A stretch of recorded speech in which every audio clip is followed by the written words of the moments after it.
Hello, well done. This is AishasTake, and I'm so sorry that I'm doing this very, very late. I think it's 38 minutes after 8, so that's like to 9. But it's better late than never. So I'm going to do the headlines anyway. So this is Aisha's take on the headlines. Today, 14th of June, 2021. So we have here okay, let me look at the headlines here. Al Mustafa tells the chief of army staff it's time to end Boko Haram. And I saw one message where I think a report where they said that the chief of army staff was actually begging the terrorists, to end. I'm like, begging, kwa. Are these people okay?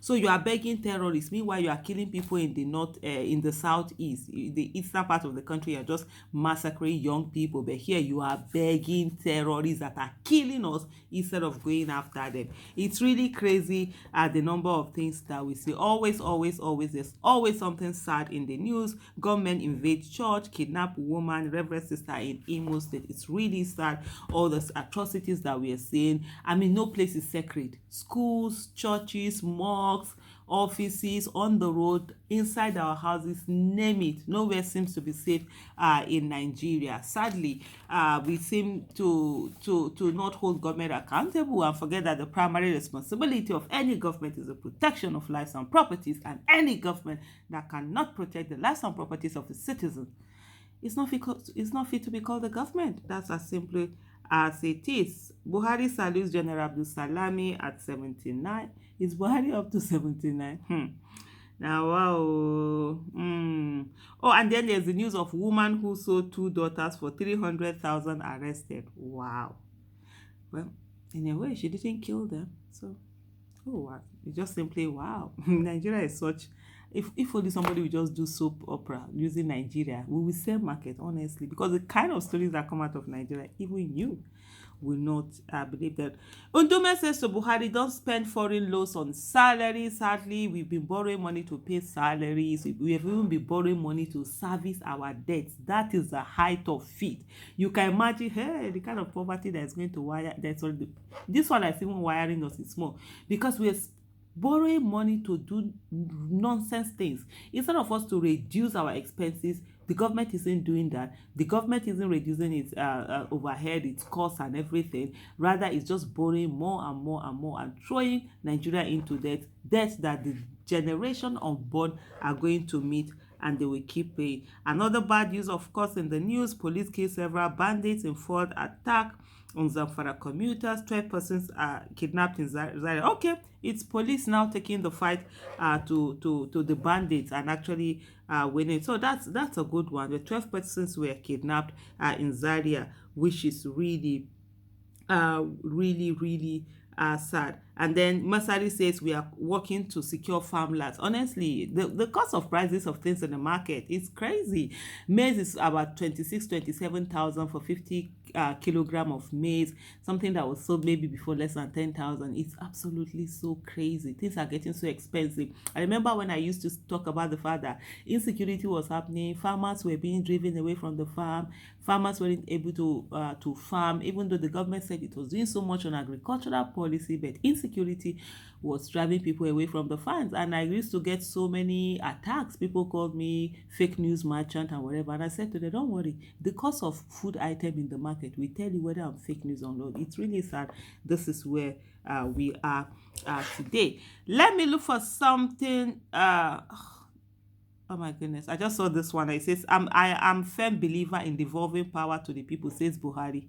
I think Buhari lives in an altar world.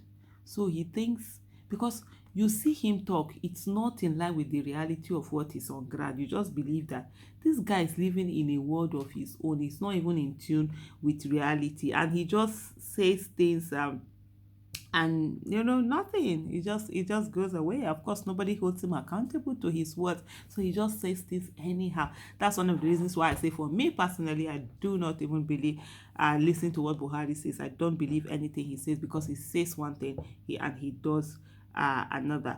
Bandits abduct 8 family members in Zaria. Another sad one. Here they are asking for I think Anglican Church tells FG to convoke sovereign national conference, decentralized police, and all of that. Ah, gosh, it's really sad where we are. The same story over and over again. We keep talking about it. And of course, I just mentioned the food prices, and here another headline is talking about the food prices.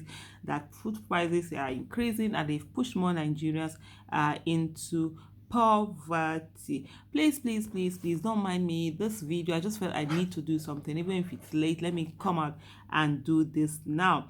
NAS shifts deadline for passage of PIB. I think that's the petroleum bill, right? And also this same National Assembly did say that they were going to bring out the electoral act, but in the first quarter of 2021, and up till now they haven't done that. It's absolutely crazy. This is the worst National Assembly that we've had, and it's so sad that every National Assembly keeps saying that is the one. We need to do something about getting the right people into office, especially that legislative arm of government.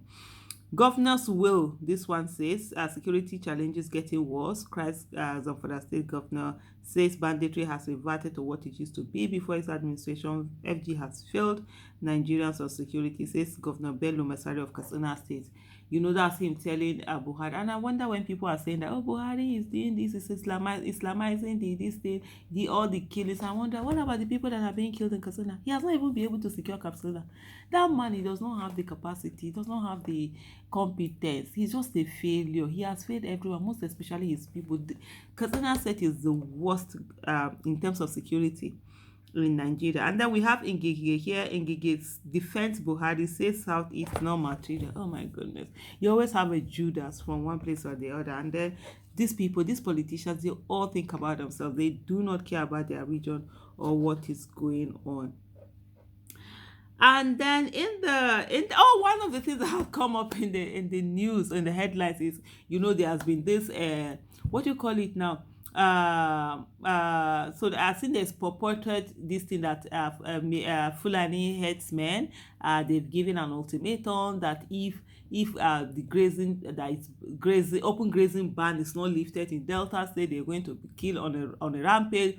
And then the Niger Delta militias have also come out to say for every one person that they kill, they too, they are going to kill in retaliation. And I've seen some Fulani people, leaders, community leaders, coming out to say that statement, they don't know, they dissociating themselves from those statements and saying that, you know, they are not part of it. These things that are going on, honestly, the federal government needs to nip this in the bud. The president most especially needs to nip this in the bud, because don't create so much hatred for people who are simply going about their business, as the Fulani people, and make it some people who are doing it, and it will now affect the whole tribe. All of the criminals should be brought to justice, and that's the way it is. I was like, craze past craze, as in if you not touch any of us, we too, we are going. If you not say una no get head, Niger Delta militants talk say them at their own head. Ikpakpa no correct before. And then what's the next thing also here I'm looking at?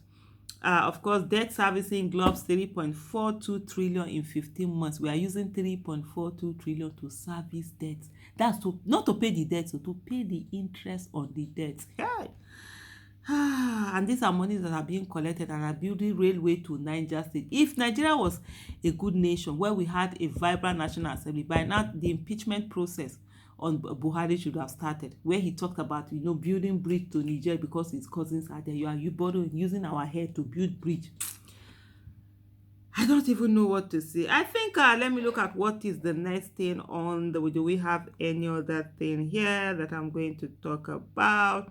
I'm still trying to see, you know, this is a bit late. Normally what I normally do is I bring all of these things out. I put out the headlines that I'm going to talk about, but I've been so busy. I've been so busy that I've not been able to do that, and I just want to put this out here. I see this one. I think I'm going to end on this one where they say Buhari's cow root gazette doesn't exist. Grazing ban state, says state. I think Buhari is living in a la land. You know, when somebody is living in a la land, he doesn't know what's going on. He's talking about going to 1960 something grazing route. Is he okay? Is he going to carry us to 1960 something population? That guy, I don't even know what thing, you know, you understand. Okay, Twitter, Facebook undecided on LFG's licensing order as losses rise. This was this. Nigerians ignore India's call for Twitter trend. For us, Twitter is so much. Let me just end this on this one to tell you that Twitter is so much saner without Buhari. Honestly, there's so much sane. You can have conversation. All those Buhari and Buharis and they're always attacking, insulting, abusing. They've really reduced. Like 90% of them are off. Just like between 2 to 3 or let's say maximum 5% that are still out there and are just bringing their head out. And of course, because they don't have that the tyranny of a majority where when your bad behavior is being applauded by a good number of people, you now feel more emboldened to do that, and they don't have it there, and it's not trying for them. But then one of the unintended outcome of Twitter ban is that we now know that we can actually trend things all over the world. Before, it used to take so much before the world catch on what is happening. Now all we need to do is use VPN, go out all over the world. You see Nigerian issue trending on so many different countries. I'm going to end this now, and hopefully tomorrow you get AishasTake on the headlines early enough. Thank you for waiting, and if you listen to up to the end, or more, you try you. Yay! Even me, I know if you listen to my voice like this. See ya. Bye. Thank you.